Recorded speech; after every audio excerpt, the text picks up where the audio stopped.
Hola,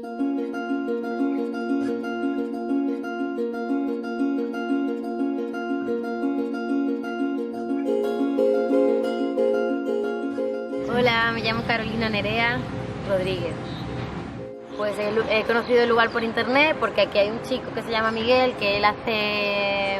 fomenta un poco su finca con un tipo de intercambio.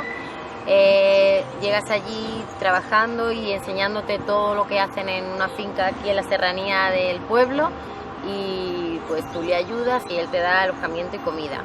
Esa es una página por internet, yo los conocí ahí y aquí he llegado.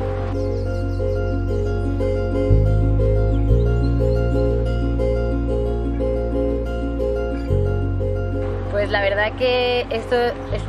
increíble, mucho más increíble de lo que pude imaginar, porque bueno, yo en mi tierra, yo soy española, en mi tierra hay mucho campo, hay mucha montaña también, pero esto es impresionante. O sea, ves la montaña y cómo llegan las nubes pasando por la montaña, cómo desde que llegas aquí ves que hay unos caminos de tierra que llegan a cada región de la montaña, y yo pensaba, esto no puede ser,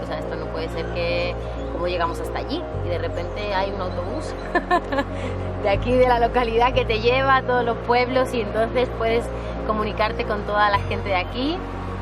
Y pues te van contando historias, te van contando experiencias, y la verdad que yo desde que he pisado este pueblo pues me he sentido cada hora, cada día mejor, y he compartido con un montón de gente de la serranía, parte del pueblo, también en la finca con la que he trabajado, y